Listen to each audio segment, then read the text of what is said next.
Welcome to the Life Science Success Podcast. I'm your host, Don Davis, and today, I just wanted to open up just a little bit because I believe that there's a tremendous opportunity for life science companies to leverage lessons learned from the book Blitz Scaling. And so, our guest today actually is going to take us a little bit further into this sort of explanation of what is Blitz Scaling and what are we doing here with regards to blitz scaling, and what are some options that people should consider? When do you start? When do you stop? And things like that in the industry. So this will be a fabulous conversation with Chris Yeh. So I'm absolutely looking forward to that.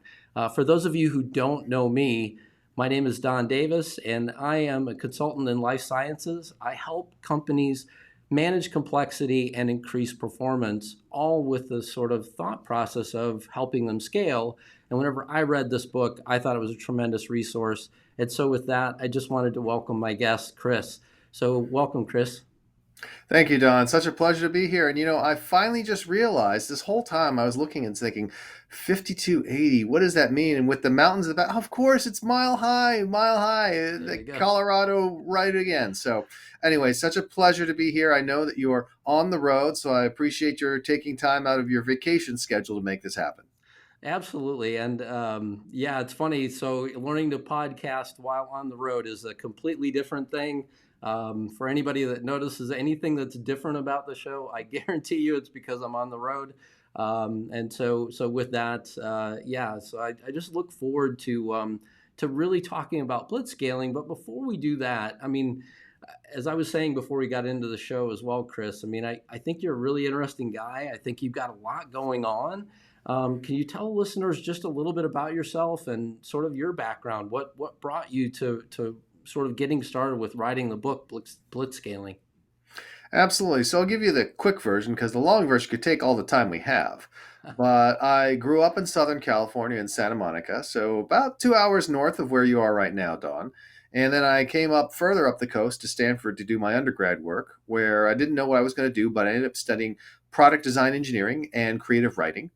And during the time I was growing up, I always wanted to be a writer, but I also researched things. So when I researched the economics of being a writer, I said, this sucks. I don't want to do that. And so what I ended up doing instead when I graduated in the mid 90s is I got into this newfangled thing called the internet. And I joined a company called D.E. Shaw and Company, which is best known today as the secretive hedge fund that Jeff Bezos worked for before he started Amazon. And before you ask, I got there about 18 months after he left. So we Oh, never okay. overlapped. I have no great Jeff Bezos stories or anything like that. He was well known at the firm to many of the people that I worked with, but I did not know him and therefore was not asked to join Amazon to become a multi billionaire when he left for Amazon. Anyways, but that got me involved in the startup world. And I've been in the startup world ever since. I was in Boston to work at D.E. Shaw and then for 2 years at Harvard Business School and then back out here to Silicon Valley. And I've been there ever since. It's been 22 years now of being a founder, an executive, investor, advisor, guru, and more recently turning to being an author. And the reason I turned to being an author is because I realized that there is one easy way to make being an author work economically, which is to have your books be really successful. And if your books are really successful, they're nonfiction business books, you can go and get paid to go around the world speaking about the books. I mean, not on a podcast, but for conferences and things like that. Don, sadly, you are not paying me $25,000 to appear on this podcast, although I would accept that as a donation if you so choose. And what if you want a successful book? It really helps if you have a co-author who is a world famous genius. So there you go. I got the opportunity to write these books with my friend Reid Hoffman, the founder of LinkedIn, and it's been an awesome ride. And that's what's brought me to the attention of great folks like you. And it just seems, I mean, it seems like there's a lot of ties for blitz scaling as well, right? I mean, there's Stanford teaching that's happened, I think, along the way, and there's, I mean, just all sorts of things to help entrepreneurs. So it seems like you guys were well set up with regards to being able to produce this book as well.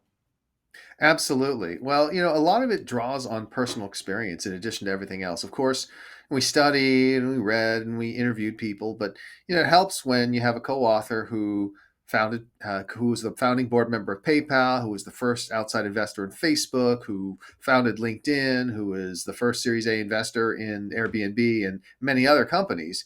Just those personal experiences gave us plenty of grist for the mill. Yeah.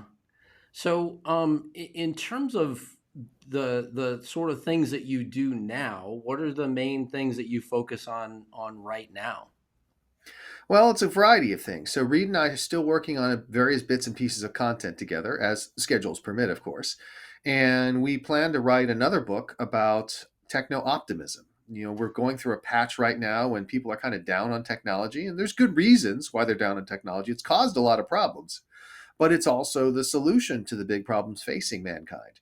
And so we want to write about how do we ameliorate some of these issues, how do we learn from the mistakes of the past, and how do we apply technology and innovation going forward to solving some of the big challenges facing mankind.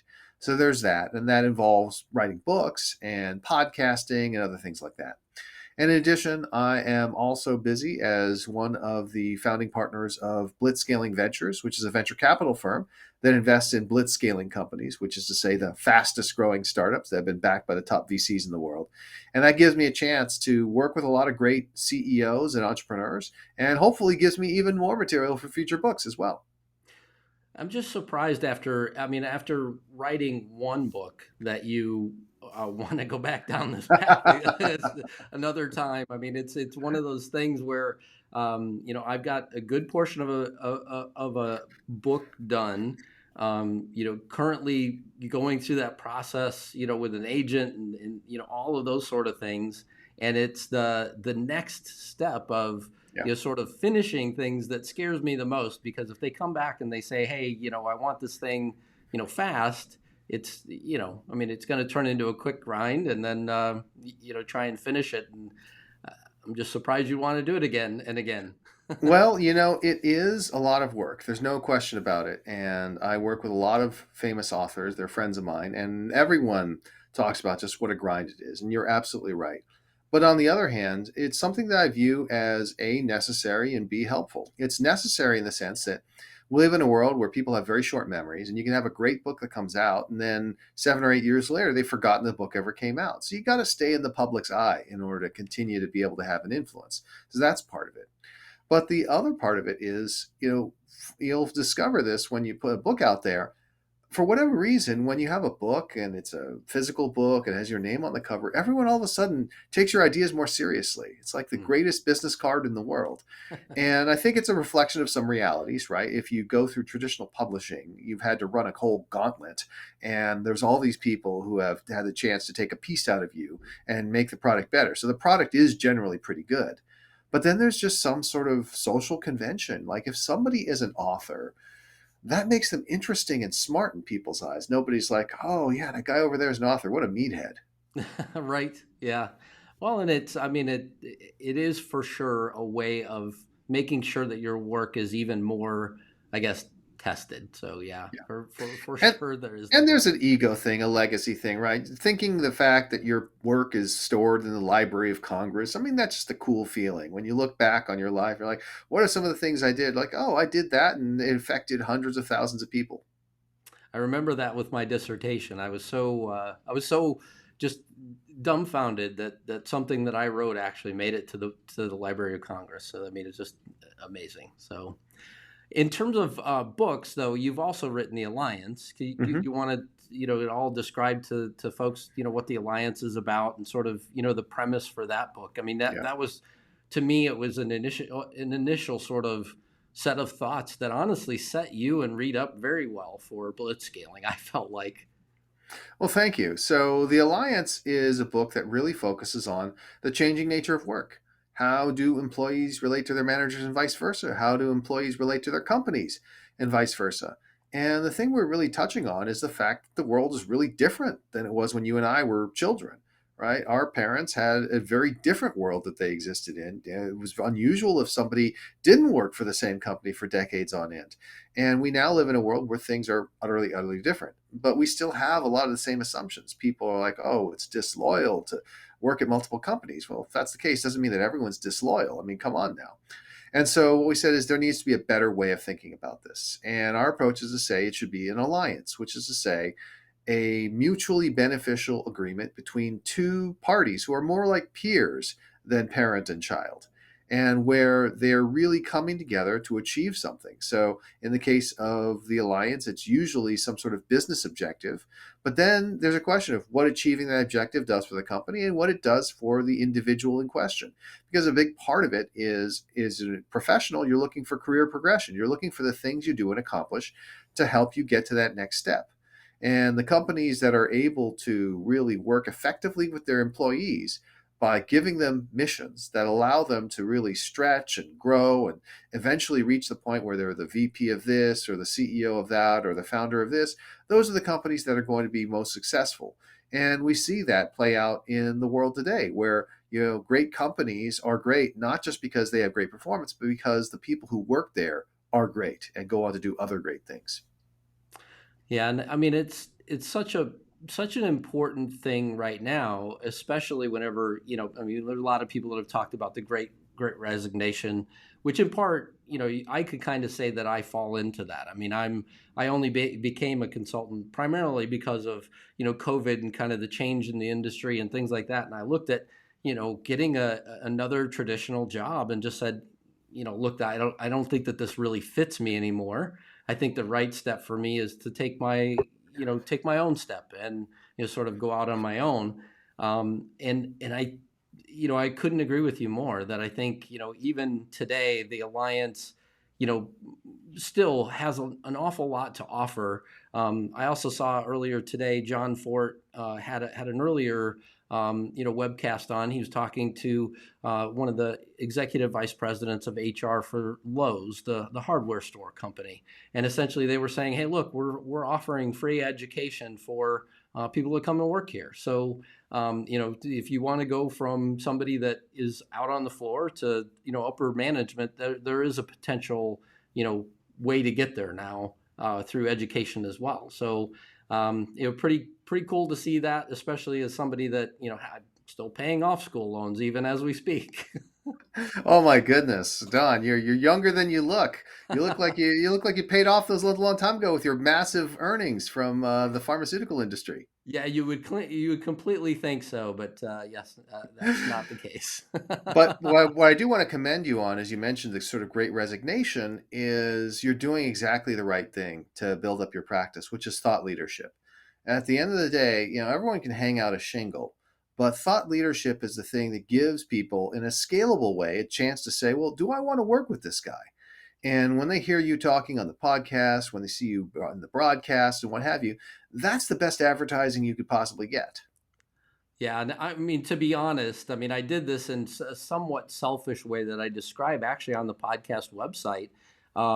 Initially, as a consultant, I mean, I hired a lot of consultants in my lifetime. I hired, BCG and various other consultants, McKinsey, et cetera, in my career.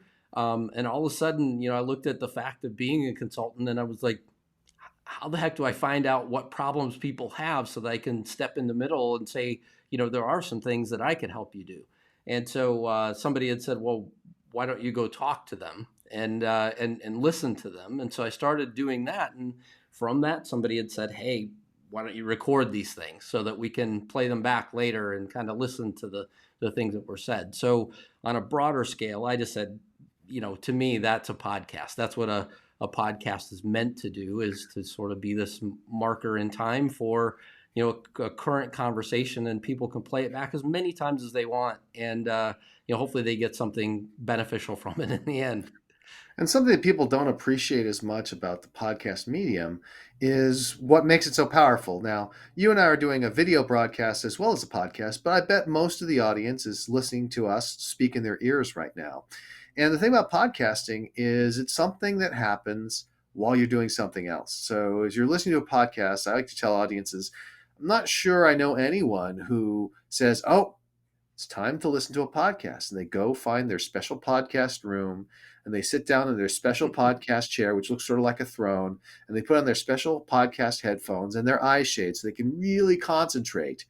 And then they push play and listen to the podcast until it's done. Like, that's not how it happens, right? People are listening to this thing. They're at the gym. They're driving their car. They're walking their dog. They're turning it off and on all these different times. And that may be not so flattering to us podcasters, but it's our opportunity because we are providing content in a time when no one else can reach them. And that's why we have so much opportunity there. Yeah, yeah, and I completely agree. It's so funny because I tell people all the time I get my best ideas from podcasts. I feel like whenever I'm on a walk.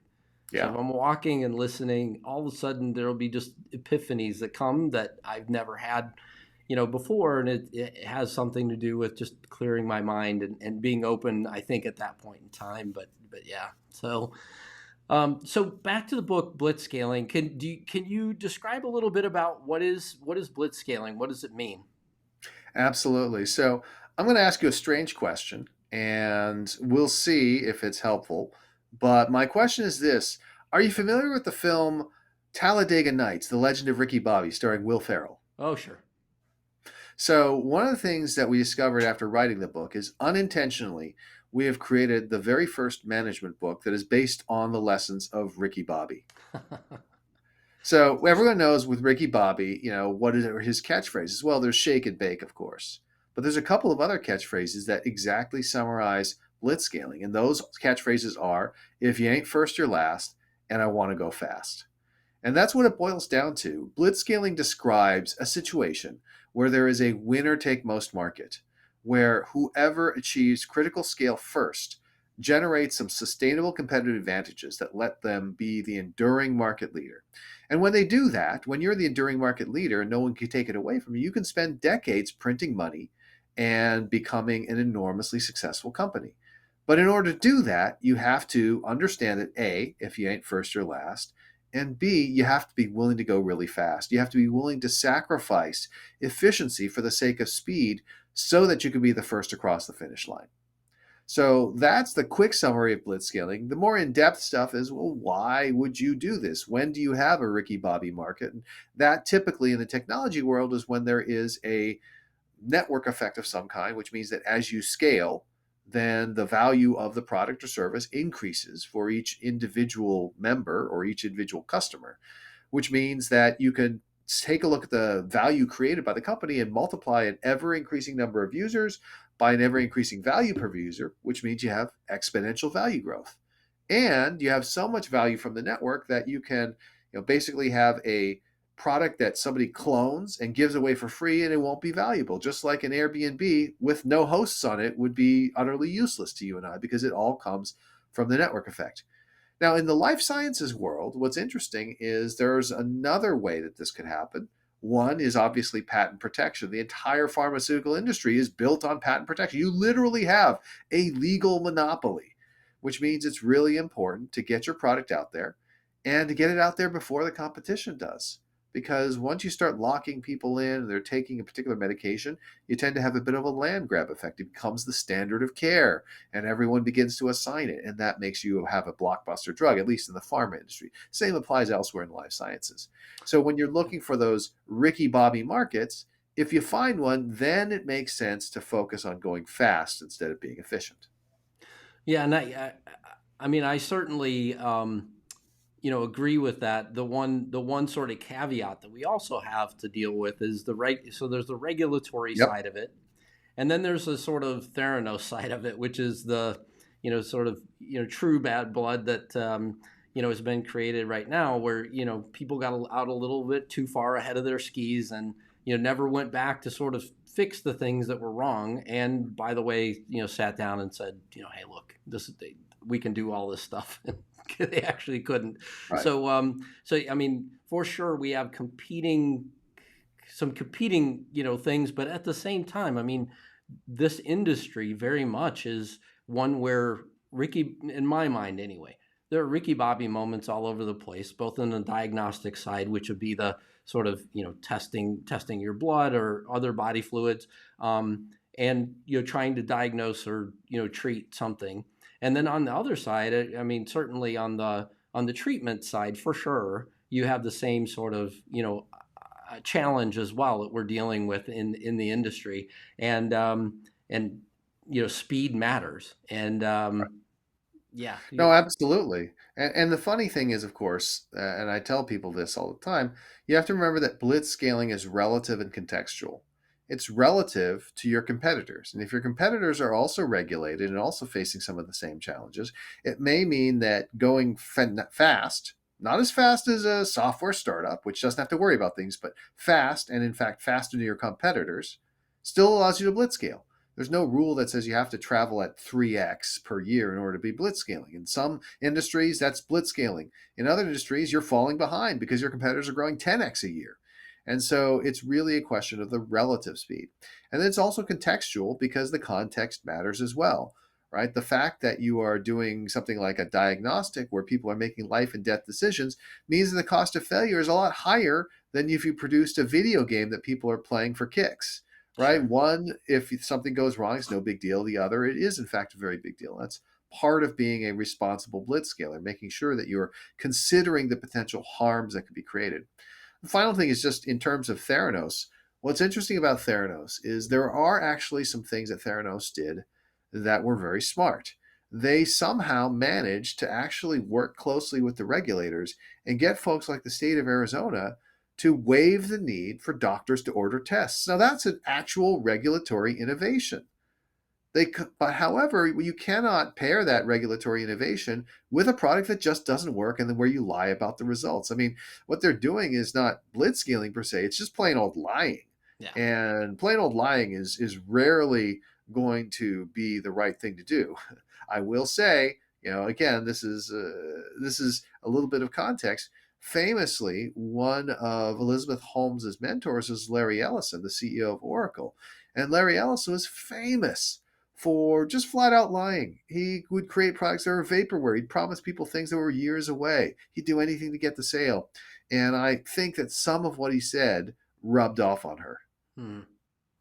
Yeah, and I mean it's a really interesting case study. I think for years to come, it will be something to continue to pick apart the details and try and understand, you know, what specifically sort of happened and made anybody think that this was okay, especially whenever there are patients on the end making life and death decisions. I mean, one of the people I know that was affected by this, and it's publicized as well in Bad Blood, that the sort of cancer test that they ran essentially said that somebody's cancer had returned, and that wasn't true. It wasn't actually true. So really unfortunate in that case. So in terms of Ricky Bobby moments, maybe we'd come back to your Talladega Nights example.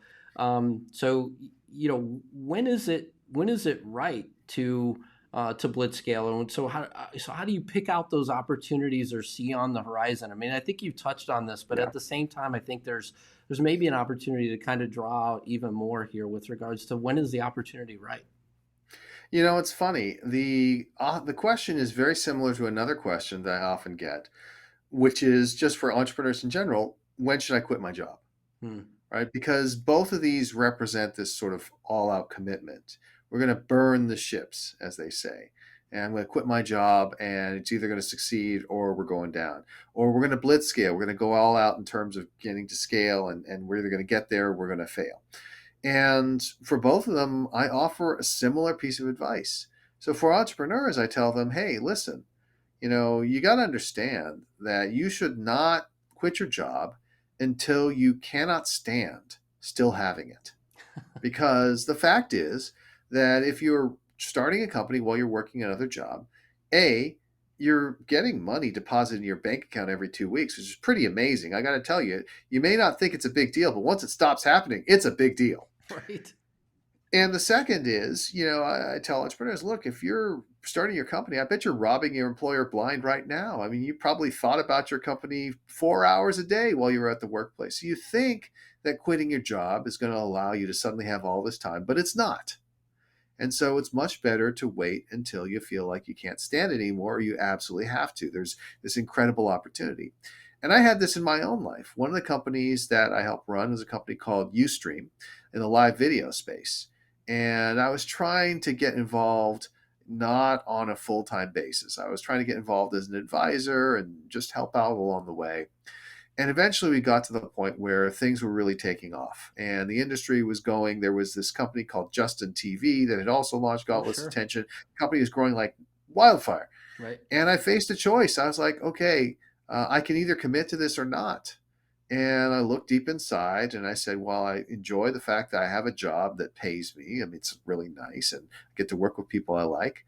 I couldn't take it if I missed this chance to take a big swing when I'm so sure that it's going to be successful. Hmm. And so I quit my job and raised $250,000 from people over a single weekend when I quit my job to hit certain milestones. And it just took off from there. And the net result is, in the end, we sold the company to IBM for $130 million. And by the way, that doesn't justify it. It could very well have failed. But the point was, at that point in time, I was like, I could not live with myself if I didn't do this. Now, let's turn this over to blitz scaling. On the blitz scaling side, sometimes you might do it because you reach a certain point where you're like, I've proven to myself I think this is going to work. And it's killing me not to be able to just go all out. And therefore, we're going to blitz scale. We're going to throw caution to the winds. We're going to focus on speed. We're going to spend the resources because this is our time. And this is the moment that we have to make a decision. That's great. That's one way of doing it. The other way of doing it is you may have your hand be forced. So in the case of Ustream, my hand was forced by the fact that Justin TV came out and began growing very quickly as well. The company couldn't take having a part-time person helping to run it. It needed a full-time person. And the same thing could happen for your blitzscaling opportunity. Maybe all of a sudden somebody else comes into the market and starts to grow. You're like, oh crap, unless I want to let them just take this market and win and give up, I got to jump into. Yeah, I think that, I mean, it's a similar sort of story happened with Square, right? I mean, they had a choice, key choice, with regards to Amazon, are they going to, bowl over them or not? I mean, luckily, sort of tied to this good strategy, bad strategy book as well. Luckily, their sort of core strategy and principles couldn't be easily duplicated from the outside. So, I mean, I think, lucky for them, it kind of played out nicely. And it's funny to me whenever I look at those moments in sort of the history of any company that I've worked with or been a part of. I've been so with GE Healthcare, they had acquired 8 different companies in my time. Luckily, I got to work with a lot of great companies that were smaller organizations inside of GE and help them sort of build scalable processes inside of GE. And it was the same sort of thing. I mean, you would get to this sort of moment where you had to make a decision. Either you're serious and you're going to sort of go full bore, because GE had tons of salespeople out there that could push products and things like that. But at the same time, I mean, a lot of these companies, if they were, $50 million coming into GE Healthcare, they didn't have the scale that they needed to sort of, shore up their products and keep moving things along. And so it was an instant struggle. And I look at it kind of like that show with Howie Mandel, Deal or No Deal. There's a point in every single show where I think everybody's screaming at their TV, like, stop opening cases, quit opening cases. You've done, really well. But it's that point of decision where you either have to decide, am I going to go all the way or am I going to stop? And it's, one of those two moments. And for the Deal or No Deal folks, it should be stop. For the entrepreneurs, I would say, hopefully it'll be go, go, go, and scale. So. But just like with Deal or No Deal, you don't really know what's going to happen. You don't. I mean, Right. if it were certain, I mean, anybody who says they're certain, they're full of it, right? Yeah. Even somebody, we have Elon Musk. He's the richest man in the world now, and obviously enormously successful. But he went and he did these things, and they very well might not have worked out. I mean, it was there's luck, there's chance. I mean, he's a genius, but there's luck and chance involved as well. Yeah, for sure. So in terms of blitzscaling, when should companies stop? When should they think about stopping blitzscaling?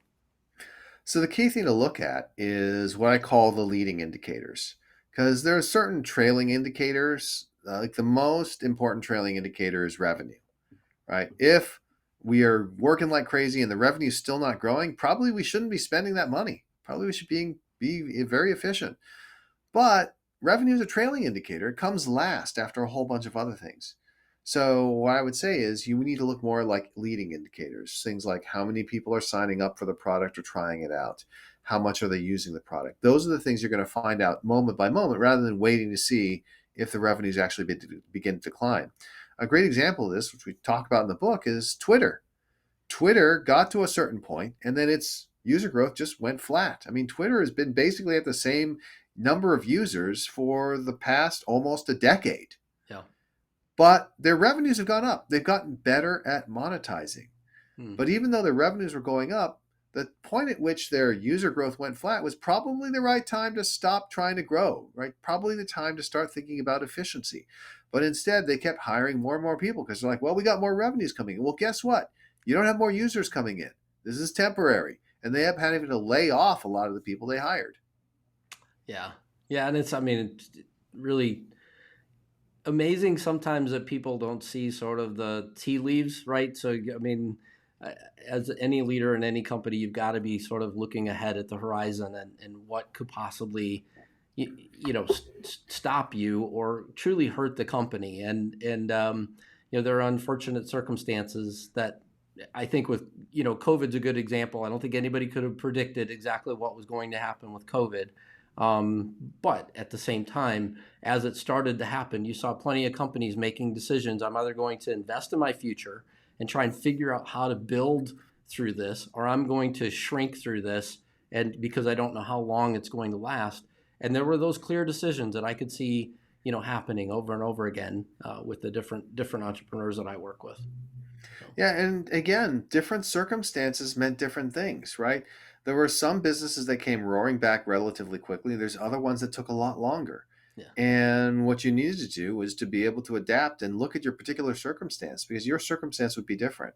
The example we often give is Airbnb, which immediately lost all their business right away, but they adapted, right? They went ahead and they did a good job of trimming some costs. They did a really nice job when they laid people off of making sure they felt welcomed and appreciated and making sure they could participate in the upside by allowing them to exercise their stock options later, not have to do it right away.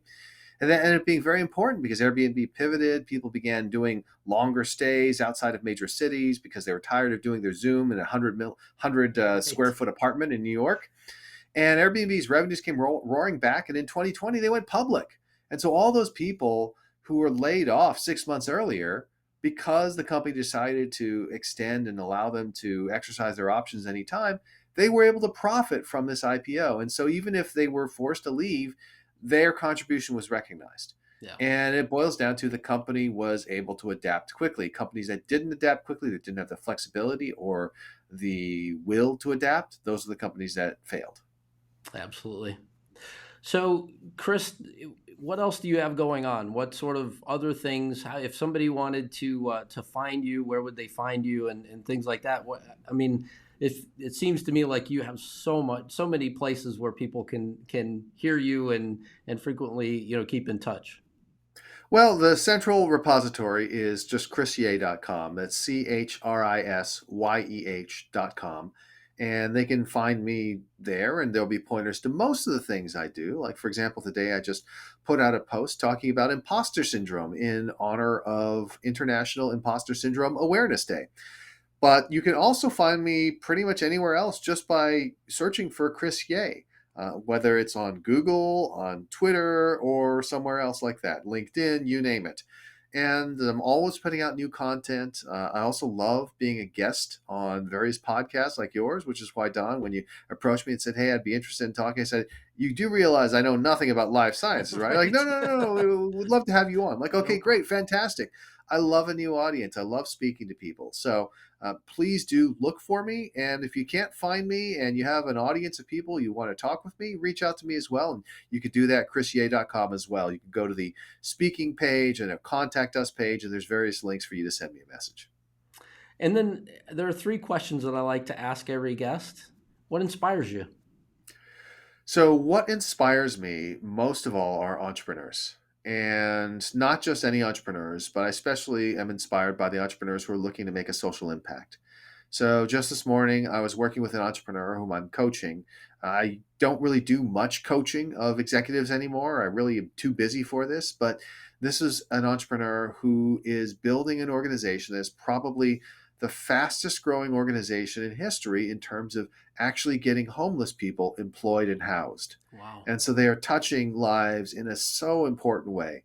And that's inspiring to me. Somebody who could use their talents to just make a lot of money and kick back and go to fancy vacations and clubs and things like that. Instead, spends their day working through the process of building out some place that's going to house and employ people. I love that kind of thing. So that's what's inspiring to me.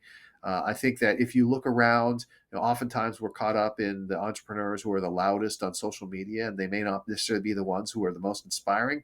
Keep looking, because there's plenty of people out there who are doing amazing things. Yeah, absolutely. And what concerns you? Well, what concerns me is what concerns a lot of folks, which is that it feels like we are starting to lose our grip a little bit on the fabric of society.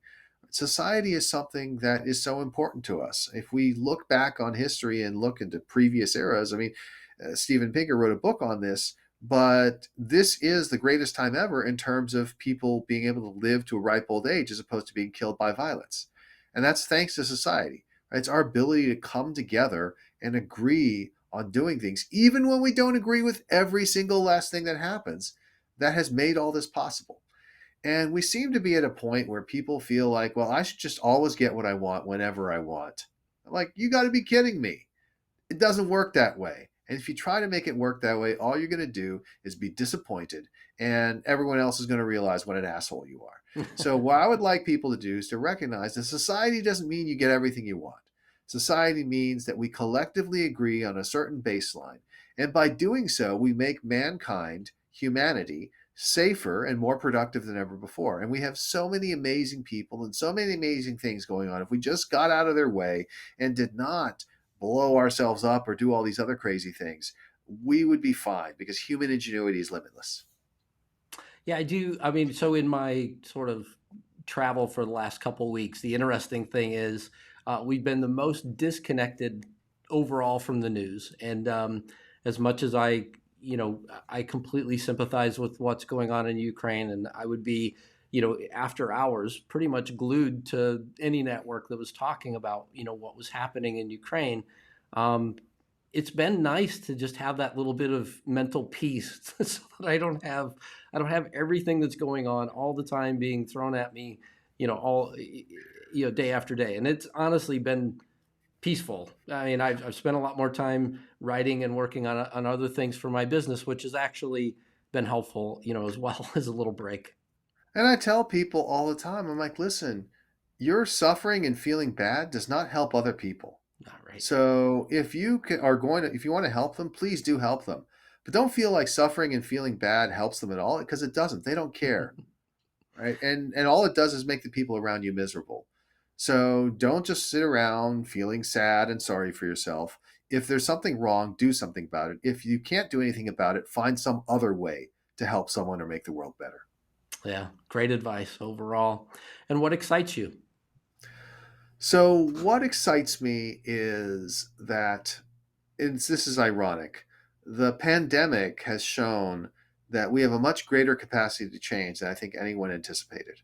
Right? The ability of mankind to change, to pivot, to be able to continue to, make our society work despite incredible hardship, incredible changes, is something that is underappreciated. Everyone's like, oh, yeah, of course we did that. I'm like, no, that's crazy. I mean, if you remember back to the early days, people were picturing, oh my God, it's like a zombie apocalypse. The streets are going to be empty. It'll be years before we have a vaccine. This is the end of days. And I'm like, no, because our ingenuity rose to the occasion. And we have amazing scientists, and they built great things. And as a result, we came through it. And so I look at that and I say, well, if we could band together, and despite all the problems we've seen as a result of this, and people on planes, getting kicked off or biting flight attendants, it makes you feel bad. Like, oh my God, really? This is who we are? And yet that's because we just hear the bad stuff in the news. If we stop and think about the amazing stuff that we now take for granted, it's like, whoa, we actually have the ability to change. And we can actually do it a lot faster than anyone thought. And that's something where we should be looking at that and saying, okay, now that we know we can do it, what are things that we can do that we're not being forced to do, but that we're choosing to do? Yeah. Yeah. I mean, the absolutely amazing thing about the science is that I feel, being closer to this stuff, that the people are even more prepared inside of life sciences companies now than they were before, I kind of rewind the clock back to whenever we first were hearing, early sort of news about COVID.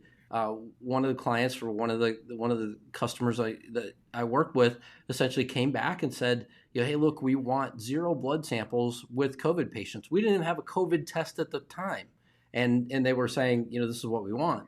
So it wasn't possible then, but it honestly wasn't that much further in the future where we did have a test sort of to say, whether you're positive or not. And then even whenever you were positive, we didn't have a treatment. And then amazingly enough, and I was one of the people, honestly, that was coming along saying, look, it could be a while before we actually have something. And lo and behold, somebody came back and said, actually, there are other viruses that are similar to this one that we might be able to use a treatment from. And I remember that sort of moment, because I was like, maybe there's hope short term after all. And lo and behold, all of a sudden you started to hear more and more about, hey, there's a vaccine around the corner. So Yeah, and the science behind it is amazing. I feel very grateful. Early on during the pandemic, one of my friends, Safi Bakal, the author of Loon Shots, sure. who's very well connected in the pharmaceutical industry, a bunch of us authors were getting the ring together and asking, what the hell is going to happen? Safi is our one sort of life sciences expert. He said, listen, guys, they've already got the vaccine designed. The instant they got the genetic code, they turned that around, and 48 hours later, they had a vaccine designed. Everyone who says it's going to take 4 years, they don't understand. This thing just has to go through testing. Right. Now, again, I don't know how long it's going to take, and it might take, the rest of the year. But we are going to have vaccines. They are going to be effective, and we are going to get through this. And having someone say that in, April of 2020 was very comforting to me. Yeah, absolutely. Well, Chris Yeh, thank you so much for your time today. I greatly appreciate you being on the Life Science Success Podcast. So thank you for being here. My pleasure, Don. As always, you guys can find Blitz Scaling at bookstores everywhere. You can find me at chrisyeh.com. I have my own podcast you can find there as well. And of course, Don, I'd love to come back again if you think it would be helpful. Absolutely. Thanks so much, Chris. Take care. Thank you.